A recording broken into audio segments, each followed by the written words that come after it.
So today I'm going to show you how to do a counterclaim. I was way too close to the camera on that one, sorry.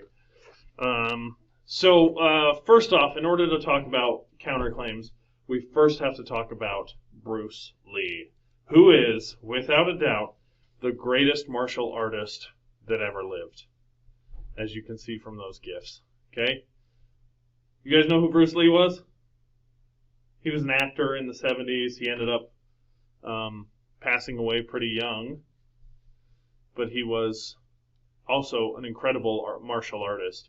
And the reason was, martial arts at the time was dominated by people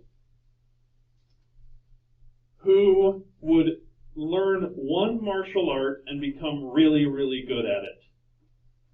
For example, they might learn karate and become way beyond the black belt in karate. Or they might learn Shinto-shi or capoeira, and they'd get really, really good and become experts at that. But Bruce Lee said, I'm not going to do that. I'm going to learn everything. Okay? So he learned every martial art, and then when he was in a fight with someone, he would look at how they fought, and he would invent a completely new way on the spot of fighting them. And that's what made him an incredible martial artist. Let me see if I can get this video to play. Let's see, how do I guess I have to present it, huh? Oh yeah, that'll work. Okay, here's Bruce Lee talking about his style. This is what it is, okay? I said, empty your mind. Be formless, shapeless, like water. Now you put water into a cup, it becomes the cup. You put water into a bottle, it becomes the bottle. You put in a teapot, it becomes the teapot. Now water can flow, or it can crash. Be water, my friend.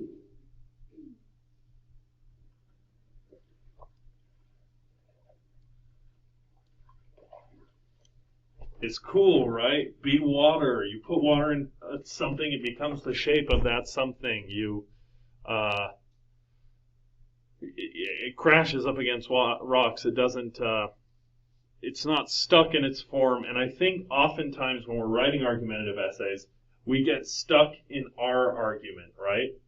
We say we have to be rigid. We're like, I'm defending this side of it, so I can only think from this side. But Bruce Lee is telling us, and he's the greatest martial artist of all time, that in order to make our point stronger, we also have to be able to think like our opponents, okay? Think like the other side. And that is why we do a counterclaim in our essay, okay? You guys remember the rhetorical triangle when we talked about this? The key to a counterclaim is if your opponent's argument is based on logic and facts, you cannot counter with logic and facts. You need to counter with ethos, okay? If it's based on pathos, you need to counter with one of the other ones, okay? When countering evidence, don't use the same rhetorical device as your opponent used, okay? So when you're writing your counterclaim, you first have to pick an argument from the other side. Then you need to determine, is that a logos, ethos, or pathos-based argument? And then you have to use one of the others to counter it. But how do you do that? Well, let's look at some examples. 9 out of 10 dentists recommend chewing sugar-free gum. Okay? If I was going to counter chewing sugar-free gum, maybe I'm in favor of chewing sugared gum, or maybe I'm in favor of not chewing gum at all. What kind of argument would I have to use? What is this based on? Is this a logos, pathos, or ethos-based argument? 9 out of 10 dentists recommend. Logos, pathos, or ethos? Just shout it out. All right, how many of you think it's logos? How many of you think it's ethos? So you all think it's pathos? Let's try that one more time. How many of you guys think that 9 out of 10 dentists recommend chewing sugar-free gum is a logos-based argument, one with stats and statistics and facts? Okay, about half of you. How many of you guys think it's an ethos-based argument? an argument based on the credibility of people. How many of you guys think it's a pathos-based argument, a story-based argument, an emotional-based argument? So we're pretty much all in agreement, even though not everyone recommended that or raised their hands, that this is a logos-based argument. And we know that because it has a number in it, right? Wrong! This is an ethos-based argument. Because we're relying on the credibility of 9 out of 10 dentists. Okay? If it was a logos-based argument, it would have to be a study about what's in sugar-free chewing gum, or what happens to you if you chew it, okay? We're still relying on credibility, okay? So this is an ethos-based argument. In that case, we would need a logos or a pathos-based argument to counter that. Maybe the argument that my friend ate sugar-free chewing gum her entire life and she died of throat cancer, right, from the dangerous chemicals they put in it. Or how about a study about the dangerous chemicals in sugar-free gum? Something like that, okay? What about this one? My friend said that his teacher lets him skip flex to get food as long as he brings her some. Is that logos, pathos, or ethos? Logos. How many of you guys think it's logos? Good, it's not. How many of you guys think it's ethos? It's relying a little bit on the credibility of the teacher, but because this is a story, an emotional story, what can we assume this argument is? Pathos, which means we would need a logos or an ethos-based argument to counter it. Maybe the policy in the school handbook that talks about the purpose of flex, right? In that argument, we're relying on the ethos of the people that created that handbook, i.e. Principal Bob Hankey. God rest his soul. He's not dead, he's just in Mexico. Okay. A baby died last year because his mother had too much homework and couldn't take care of him. What is it? Logos, pathos, ethos? Pathos, yeah, very good. Pathos, okay? So we need logos, a logic-based argument, or an ethos-based argument, an expert, to counter that, right? Like an expert saying there is ample time to do homework and take care of children. Or an ethos-based argument about all those people who have graduated from college and university while having kids. Scientists found that students only retain 20% of what they learn from homework. Logos, pathos, or ethos? Logos, pathos, or ethos? I think I may have confused you guys about this. This is logos, right? This is a scientific study. Okay? We're not relying on the credibility of the scientists because they were just conducting a study. They were figuring out homework, okay? So we need ethos or logos to counter that, okay? All right, so here's how you write a counterclaim, and here's where I want you to take notes, okay? It's a pretty easy process. Still going to use claim evidence warrant, but you need a few more things. The first thing you need is qualifying your opponent's argument, okay? The first thing you have to do is qualify your opponent's argument. Here's what this looks like, because you kind of use very specific words and phrases.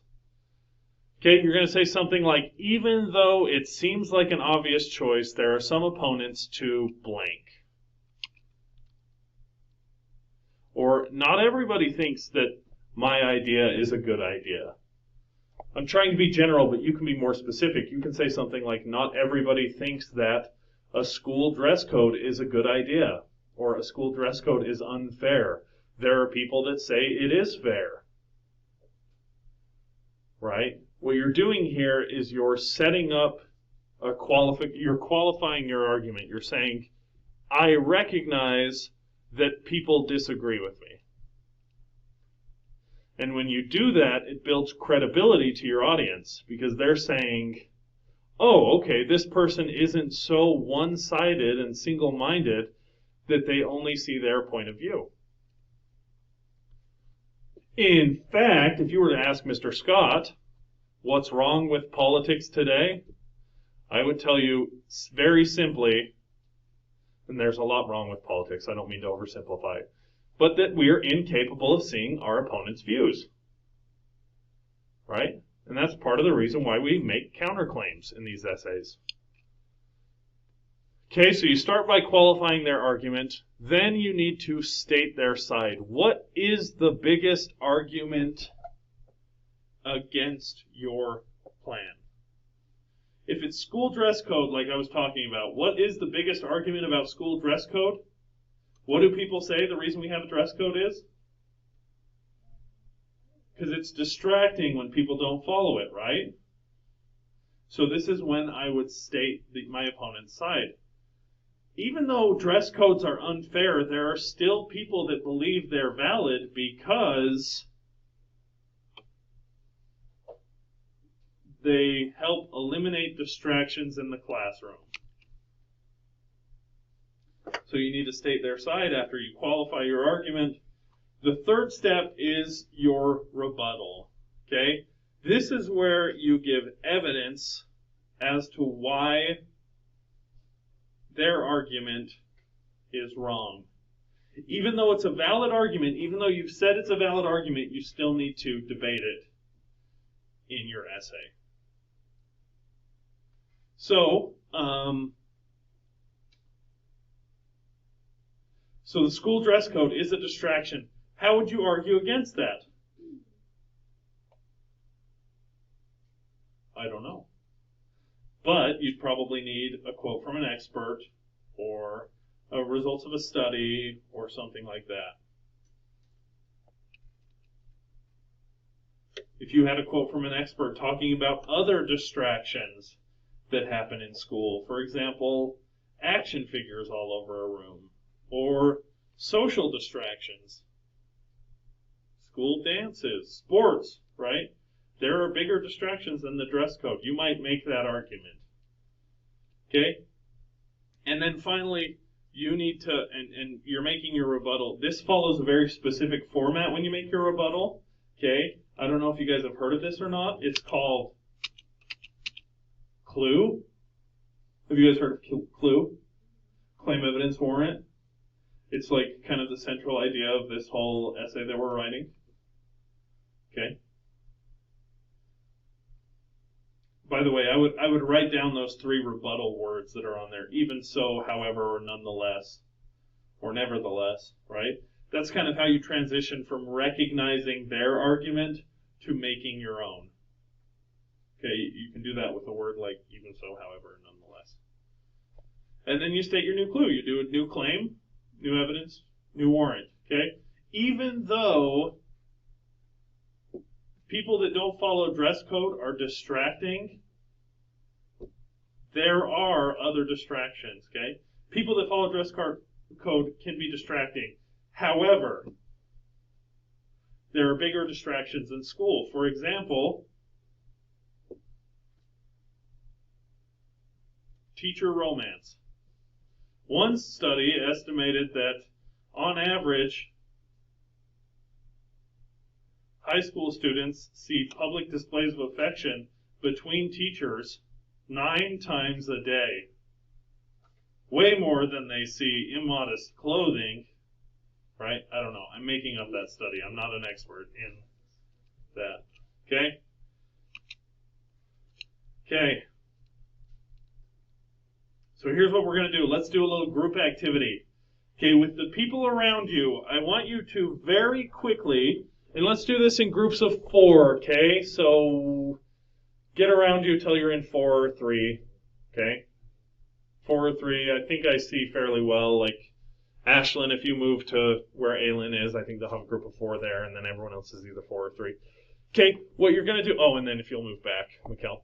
What you're going to do is I want you to very briefly bring up your thesis, okay, what your big claim is, and your 3 points, okay? And I want you to do that for every person in the group, okay?